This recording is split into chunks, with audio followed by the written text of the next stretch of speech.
The Twisted Tale of Dean Corll, the Candyman killer who terrorized Texas. Warning: disturbing content. Viewer discretion is advised. Please subscribe my channels and like it. On August 8, 1973, the police received a call from a young man who requested that they come to a house in Pasadena, a suburb of Houston, Texas.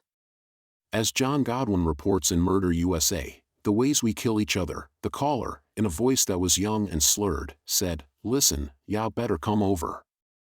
I killed a guy here." He identified himself as Wayne Henley and said that the address was 2020 Lamar Drive. A patrol car responded, and on the street outside the ordinary-looking, white, ranch-style house, they found two teenage boys and a teenage girl who were obviously high on drugs.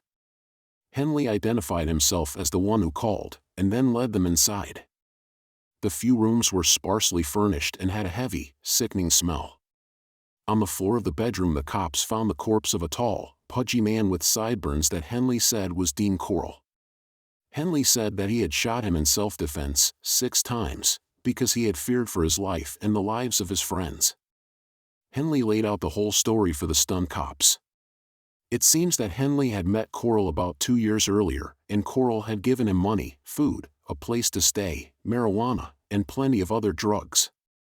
All Henley had to do was troll the streets of Houston for young boys and reel them in for Corll. Corll would then rape them, but also, Henley came to learn, sometimes torture and kill them, too. Then Henley explained exactly how he usually found the victims and exactly what Corll did to them. Henley and another boy, David Owen Brooks, would cruise the streets, and when they found a likely candidate for partying they would invite him to get in the car. They would proceed to Corll's house, introduce the boy to Corll, and then start to party. The boy would be encouraged to drink, smoke marijuana, and sniff acrylic paint that Corll stole from his job as a relay tester at the Houston Lighting and Power Company. Eventually the boy would pass out, and more than occasionally when he awoke he would be spread-eagled and pinned to a sheet of plywood, his hands and feet restrained by nylon cord and handcuffs. In preparation for what was to happen to the boy, Corll would always place a sheet of plastic under the plywood to catch the excreta, blood, and vomit that would invariably discharge from the victim while Corll had his fun. Corll would use knives and other implements to work his victims over, sometimes castrating them. He would crank up the radio full blast while working on someone so that his screams could not be heard. In conclusion, he usually shot or strangled the boy, sometimes with the help of his young assistants. It was this same fate that Henley feared when he shot Corll, Henley explained. While he'd lived off Corll, Henley had another life, complete with a 15-year-old girlfriend named Rhonda Williams, and he lived at home. His family thought of him as a normal wild kid, his only vice being the propensity to drink too much beer. In the early morning hours of August 8, Henley, his girlfriend Williams, and a male friend named Curly showed up at Corll's house, and this precipitated real problems. Corll was enraged at Henley for bringing a female into his male den, but after a while he relaxed, and the 4 of them started to drink, smoke, and sniff acrylic paint. Eventually everyone seemed to pass out, but then Henley gained consciousness and adrenaline snapped him totally awake. Dean Corll was just finishing handcuffing Henley to the plywood sheet, the other 2 people had already been immobilized, and Corll was muttering angrily that he was going to kill them all. Henley spoke rapidly, and he spoke for his life. He told Corll not to do it, and that if Corll would release him, he would kill Williams and Curly.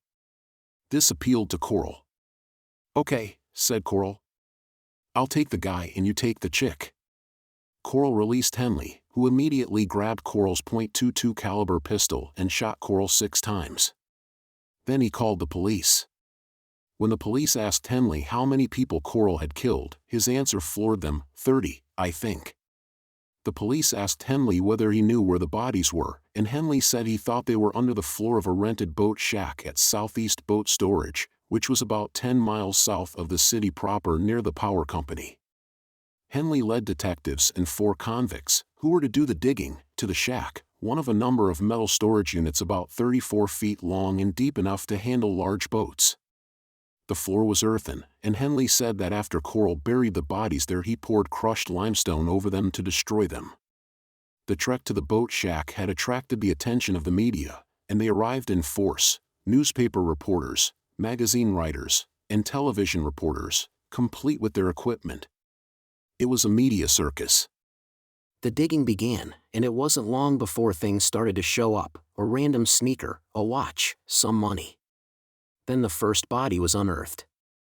It was the decayed remains of a young man in a plastic bag, accompanied by a stomach-wrenching odor. Then another body was unearthed, and another. The convicts dug down, sweat pouring off them in the hot, muggy weather. Another body, and another. Each was a young man in a plastic bag, but the lime had also done its work. The diggers started to come across body parts: feet, hands, legs, bones, human remains in a boggy mess. The smell was atrocious, and so was the sheer horror of what the convicts were uncovering: body after body after body. Then one convict could not go on. He simply started to weep, his psychological defenses broken down, and then another had to stop because he could not stop retching. It was all too much. At around 10 or 11 in the evening, some burly detectives took over, with the scene illuminated by high-wattage lights secured to fire trucks that had parked at the scene. More bodies were found, and then more after that. All one detective could say, and it seems to sum it all up so perfectly, was Christ. Jesus Christ. There was one particular horror. One of the detectives at the scene had a nephew who had been missing. The boy was the 10th body to be unearthed. After a while, close to vomiting, the detectives donned gas masks, but soon afterward they stopped. They were exhausted, disgusted, and traumatized by the digging. "It's worse," said one of them, "a lot worse than a plane crash." When they were formally finished, they had not uncovered the 30 bodies Henley spoke about. Only 27. Originally, Corll had lived in the Heights neighborhood of Houston, a poor area of the city riddled with worn-out houses, junkyards, empty lots, a classic example of urban blight. That is where he met Henley. Henley and his family lived there, and it's where Henley and another boy would cruise for potential victims. Henley was not subtle about the pickups, and when families started to complain to police about missing sons, it should not have been that difficult to make a connection between the missing boys and Henley. But at the time, the Houston Police Department was woefully understaffed. There were only some 2,200 cops to handle a population of 2 million people. It was also charged that the cops were poorly trained, unmotivated, underpaid, and their efforts misguided. They never made the connection, and the abductions and killings continued unabated. Apparently, Corll first killed in August 1970. At the time, people who knew Corll said that his personality underwent a change.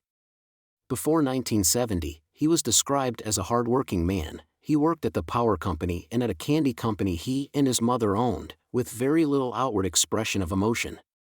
But something changed, and he became quick to get angry and seemed ultra-sensitive to things, particularly his age. He loathed the idea of getting old. He also started to drink, and in conversations with his mother, Mary West, their names were different because she had been married a number of times, he seemed very depressed, on the verge of suicide. As with other serial and mass murderers, Corll's background was chaotic.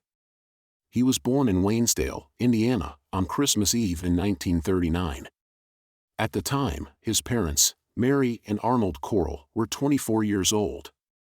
Arnold worked in a factory, and Mary stayed home to take care of the kids. There was trouble in the marriage almost from the start.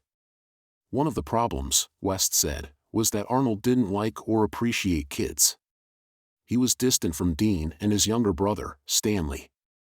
Shortly afterward, Arnold and Mary Corll were divorced, and Mary was suddenly on her own with 2 small children, though Arnold did make child support payments.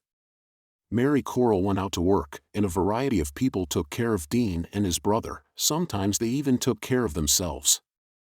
One of the things we're all taught when we're young is not to accept candy from a stranger.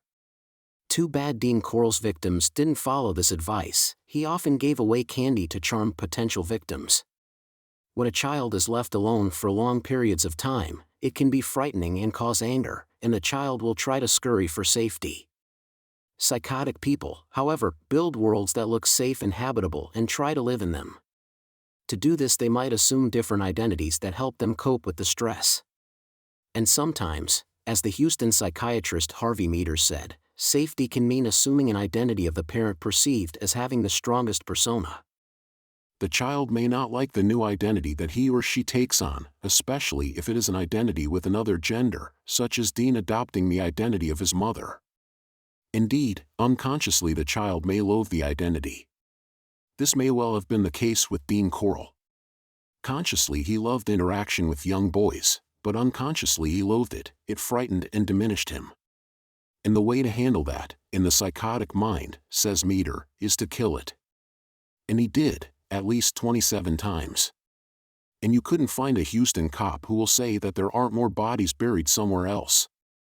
Henley was tried for his murderous participation in the Houston killings and was found guilty.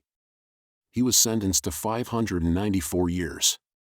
Then, on December 21, 1973, the verdict was reversed on appeal, with the appeals court declaring that Henley's defense attorneys did not get enough consideration on a change of venue. A short while later, though, Henley was retried and found guilty again. He is still in jail.